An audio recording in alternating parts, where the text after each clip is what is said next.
Hi hello ഇന്ന് നമുക്കൊരു ഉപ്പുമാവ് ഉണ്ടാക്കിയാലോ. അതിന് വേണ്ടിയിട്ട് പാൻ അടുപ്പത്ത് വെച്ചു, വെളിച്ചെണ്ണ ഒഴിച്ചു, കടുകിട്ടു, വറ്റൽമുളക് ഇട്ടു. അതൊന്ന് മൂത്ത് വന്നപ്പോഴത്തേക്ക് ഞാൻ കുറച്ച് കൊത്തി അരിഞ്ഞ് ഇഞ്ചി ഇട്ട് കൊടുത്തിട്ടുണ്ട്. അതും ഒന്ന് പച്ചമണം മാറി വന്നപ്പോഴത്തേക്കും അതിലേക്ക് കുറച്ച് പച്ചമുളക് കൂടെ ഇട്ട് കൊടുത്തിട്ടുണ്ട്. ഒരു പച്ചമുളക് എടുത്തിട്ടുള്ളൂ കേട്ടോ.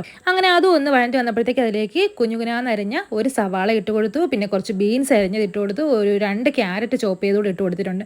ഇവിടെ മക്കൾക്ക് ഉപ്പുമാവ് ഇഷ്ടമായതുകൊണ്ട് തന്നെ അതിനകത്ത് മാക്സിമം ഞാൻ വെജിറ്റബിൾസ് ആഡ് ചെയ്ത് വെക്കും കേട്ടോ. പിന്നെ അതിലേക്ക് ഞാൻ തേങ്ങയുടെ 1/4 പാല്, അത് മാക്സിമം കുറച്ച് വെള്ളം ചേർത്തിട്ട് തന്നെ നമ്മൾ എത്ര റവയുണ്ടോ അതിനനുസരിച്ച് ചേർത്തെടുത്തിട്ട് അതിലേക്ക് ഉപ്പും കൂടി ഇട്ട് ഒന്ന് തിളച്ച് വരുമ്പോഴത്തേക്കും വറുത്ത റവ അതിലേക്ക് ഇട്ട് നന്നായിട്ട് ഒന്ന് തട്ടിപ്പൊത്തി ഒന്ന് വെച്ചേക്കണം. അതിലൊന്ന് റവ വെന്ത ശേഷം നമുക്കത് നന്നായിട്ടങ്ങ് ഇളക്കി യോജിപ്പിച്ച് കൊടുക്കാം. നല്ല പൊടി പൊടിയായി വരുന്നിടം വരെ ഒന്ന് ഇളക്കിയിട്ട് ഒന്ന് അടച്ച് വെച്ചിട്ട് അതിലേക്ക് ഇച്ചിരി തേങ്ങയും കൂടി ഇട്ട് കൊടുത്ത് ഇച്ചിരി കറിവേപ്പിലയും കൂടി ഇട്ട് കൊടുത്തിട്ട് അടച്ച് വെച്ച് നന്നായിട്ട് ഒന്ന് ഇളക്കി യോജിപ്പിച്ചിട്ട് നല്ല ടേസ്റ്റി ആയിട്ടുള്ള ഉപ്പുമാവ് റെഡിയാണ് കേട്ടോ. ആർക്കും ഇഷ്ടപ്പെടും. ഇത് എല്ലാവരും ഒന്ന് ട്രൈ ചെയ്ത് നോക്കുക. നമ്മുടെ വീഡിയോസൊക്കെ ഇഷ്ടപ്പെടുന്നുണ്ടെങ്കിൽ സബ്സ്ക്രൈബ് ചെയ്യാൻ മറക്കല്ലേ.